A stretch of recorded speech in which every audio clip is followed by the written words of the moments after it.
साथियों, 5 तारीख को दिल्ली के लोग एक नई सरकार का चयन करने जा रहे हैं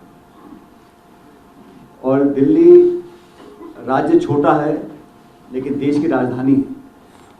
यहाँ के विधानसभा चुनाव महत्वपूर्ण चुनाव हैं और इन चुनावों के अंदर कांग्रेस पार्टी के तमाम नेता कार्यकर्ता पूरी ताकत के साथ सभी विधानसभा क्षेत्रों में अपना काम जिम्मेदारी से निभा रहे हैं।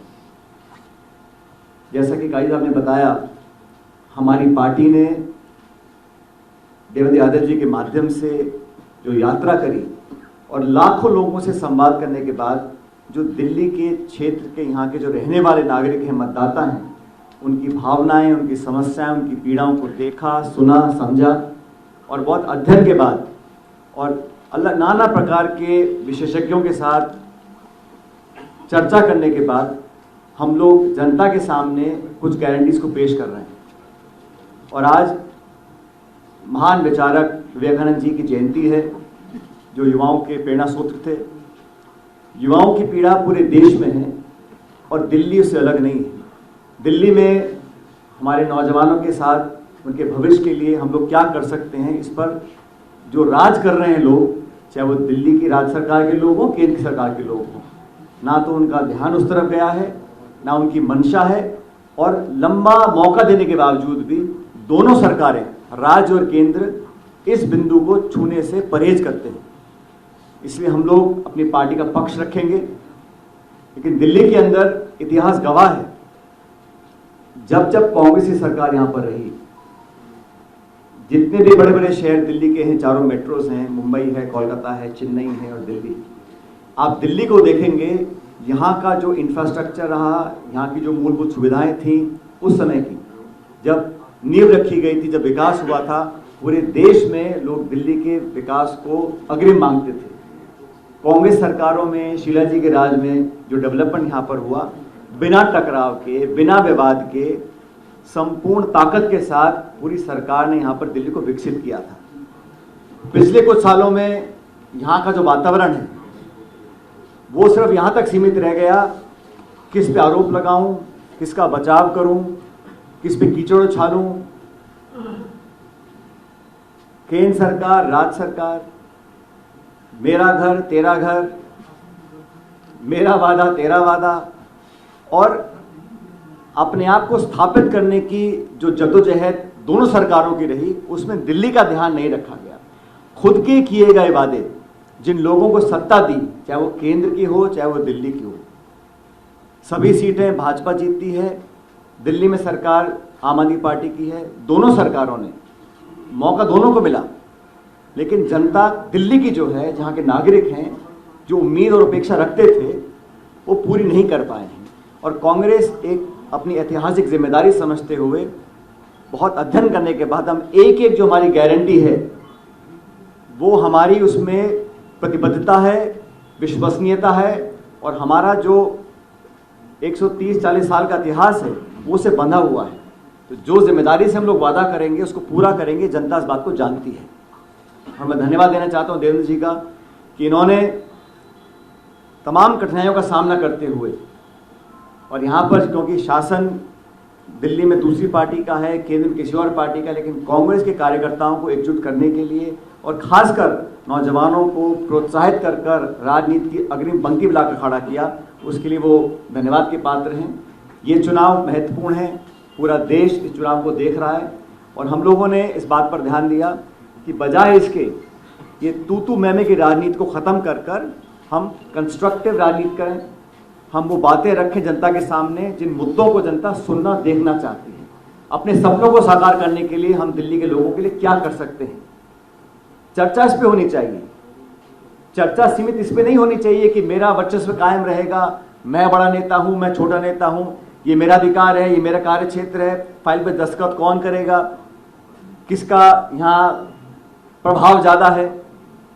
ये ईगो क्लैश में दिल्ली के लोगों को नुकसान हुआ है। इसलिए हम लोगों ने, कांग्रेस पार्टी ने बहुत सोच समझकर अपना कैंपेन तैयार किया है, अपने उम्मीदवारों का हम चयन कर रहे हैं और मुझे पूरा विश्वास है कि 5 फरवरी को जब यहाँ के लोग मतदान करेंगे तो इतिहास को याद करेंगे, किसने क्या कहा और क्या किया। जिन्होंने वादे किए थे, जिन मुद्दों को लेकर लोग राजनीति में आए, जिन मुद्दों को लेकर राजनीतिक कार्यक्रम किए, जनता ने संपूर्ण मौका दिया। कितना वो खरा उतर पाए, कितना नहीं उतर पाए। और वो लोग जो यहाँ केंद्र में देश भर में शासन करते हैं, उनकी नाक के नीचे यहाँ पर जनता अगर त्रस्त है, चाहे प्रदूषण हो, चाहे बेरोजगारी हो, चाहे महंगाई हो, चाहे नाना प्रकार की दिक्कतें हैं, उनको पूरा करने में या तो उनकी मंशा नहीं थी, या फिर अपनी खुन्नस में, अपनी खुंदक में यहाँ के लोगों को वो दंडित करना चाहते थे। ये जनता समझ चुकी है।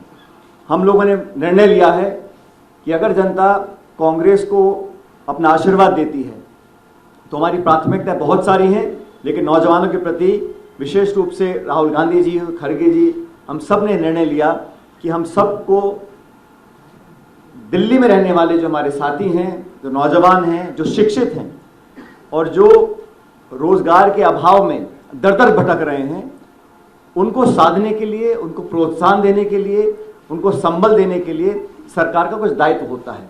और मैं हमेशा कहता हूं, सरकार का जो पैसा खर्च होता है, एक एक रुपया जो सरकार खर्च करती है, किसी की जेब से नहीं जाता, जनता का पैसा होता है। तो उसको खर्च करने के लिए बहुत सोच समझ के हमको अपना नीति निर्माण करना चाहिए।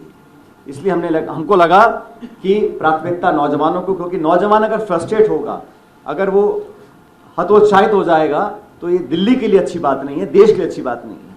तो हमने निर्णय लिया है, हमारी पार्टी ने निर्णय लिया है, और मुझे बड़ी खुशी है कि इस गारंटी को आज जनता के समक्ष रखने के लिए पार्टी ने मुझे आदेशित किया है। और मैं आप सब के माध्यम से दिल्ली के लोगों को बताना चाहता हूं कि हमारी सरकार बनने के बाद हमने निर्णय लिया है, जो भी दिल्ली का निवासी मतदाता शिक्षित होगा, लड़का लड़की, और वो बेरोजगार होंगे, उनको हम 1 वर्ष तक, और हम चाहते हैं हम उनको ताकत दें ताकि अपने जीवन को सुधार सकें। हम लोग सरकार बनने के बाद हर शिक्षित बेरोजगार व्यक्ति को 8,500 रुपये प्रति माह का उसको हम आर्थिक मदद देंगे 1 साल के लिए। लेकिन ये मदद सिर्फ आर्थिक नहीं होगी, हमारी कोशिश ये रहेगी कि हम उन लोगों को उस क्षेत्र में अब्जॉर्ब करवाएं जहां उन्होंने ट्रेनिंग या पढ़ाई करी है। कंपनियों के माध्यम से, फैक्ट्रीज के माध्यम से, संगठनों के माध्यम से, उनके माध्यम से 8,500 रुपये प्रति बेरोजगार शिक्षित नौजवान को हम देंगे। और हमारी कोशिश रहेगी कि हम दिल्ली में जो उद्योग हैं, फैक्ट्रीज हैं, कंपनीज हैं, उनके माध्यम से वो पैसा दें ताकि वो लोग, अगर उनको आर्थिक मदद मिले, उसके लिए वो काम कर सकें, अपनी स्किल सेट्स को बढ़ा सकें, अपनी कार्यकुशलता को और विकसित कर सकें, ताकि 1 साल समाप्त होने के बाद वो अपने आप उस क्षेत्र में अब्जॉर्ब हो सकें। और रोजगार निर्मित करने का जो काम होता है वो सरकार की पहली प्राथमिकता होनी चाहिए। मुझे खेद है कि राज्य सरकार और केंद्र सरकार दोनों ने बेरोजगारों को नजरअंदाज किया, और जो निवेश होकर, उद्योग लगकर पढ़े लिखे बच्चे बच्चियां रोजगार पा सकते थे, वो कई साल तक मौका देने के बावजूद ये दोनों सरकारें काम नहीं कर पाई। और कांग्रेस ने, चाहे वो राजीव जी की सरकार हो, जब आईटी क्षेत्र में हम लोगों ने जनता को प्रोत्साहित करने का काम किया था, मनमोहन सिंह जी की सरकार में हमने जीडीपी को बहुत आगे बढ़ाया था, और मैं खुद उनके साथ सरकार में मंत्री था, तो आईटी के क्षेत्र में, टेक्नोलॉजी के क्षेत्र में बहुत हम लोगों ने काम किया था। दुर्भाग्यवश आज जो राजनीति दिल्ली में हो रही है वो सिर्फ मीडिया मैनेजमेंट की है, आरोप प्रत्यारोप की है, अपने आप को बड़ा साबित करने की है, और इसके घर पे इतना पैसा, उसके मकान में इतना पैसा, यहाँ तक सीमित रह गया है। और इसलिए लोग एक बेहतर विकल्प चाहते हैं। और मुझे पूरा विश्वास है कि 5 फरवरी को लोग हाथ के निशान पर और कांग्रेस पार्टी को, हमारे इतिहास को, हमारे वर्तमान को, हमारे विजन को, हमारे एजेंडा को पसंद करेंगे और कांग्रेस पार्टी को अच्छे बहुमत के साथ यहाँ सेवा करने का मौका देंगे।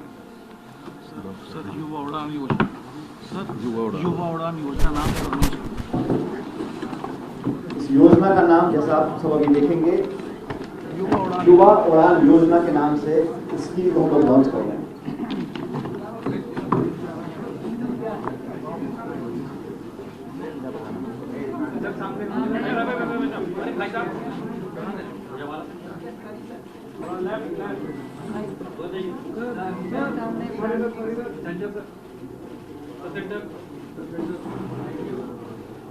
Thank you.